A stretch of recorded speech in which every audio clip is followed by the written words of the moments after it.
श्रीमन्नारायण नारायण नारायण श्रीमन्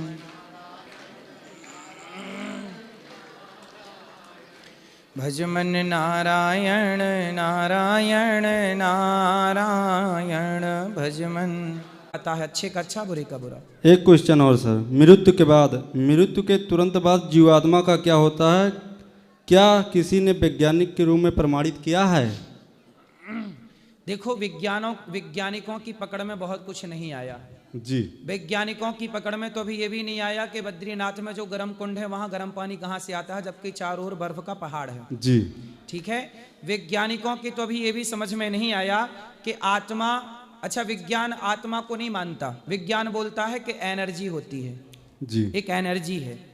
अब वो एनर्जी हम आध्यात्मिक लोगों से आत्मा कहते हैं, साइंस उसे एनर्जी कहता है, लेकिन विज्ञान की पकड़ में आत्मा नहीं आई। क्योंकि आत्मा का स्वरूप कैसा, भगवान कहते हैं अणोर अणियान महतो महियान। भगवान बड़े से बड़े हैं और छोटे से, ऐसा कोई भी सिस्टम नहीं बना कि वो आत्मा को देख ले। कोई भी माइक्रोस्कोप ऐसा नहीं है जो आत्मा की बारीकी और सूक्ष्मता को देख सके, लेकिन आत्मा है। अब आप कहते हैं कि आत्मा कहाँ जाती है, यही सवाल है जी। सुनो, जब आदमी मरता है तो आत्मा कहाँ जाती है?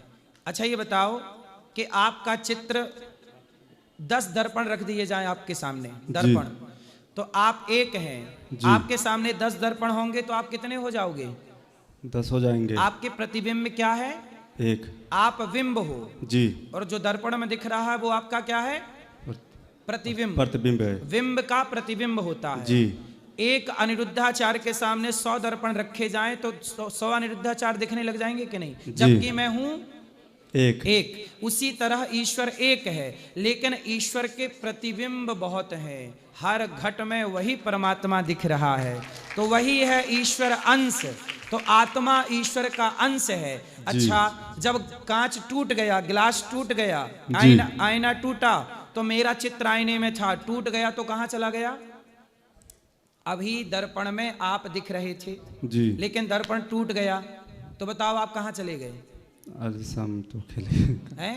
जब दर्पण टूट गया तो शर्म कहाँ अकेले जो प्रतिबिंब था वो बिंब में खत्म जी। उसी तरह जब आदमी मरता है तो पंच तत्व में समा जाते हैं, और जो आत्मा है वो ईश्वर का अंश, ईश्वर अंश जीव अविनाशी, ईश्वर का अंश ईश्वर में मिल जाता है। और जो आपने पाप पुण्य किए हैं वो सूक्ष्म शरीर नरक और स्वर्ग का गामी हो जाता है जी। सूक्ष्म शरीर 3 तरह के होते हैं, स्थूल, सूक्ष्म और कारण।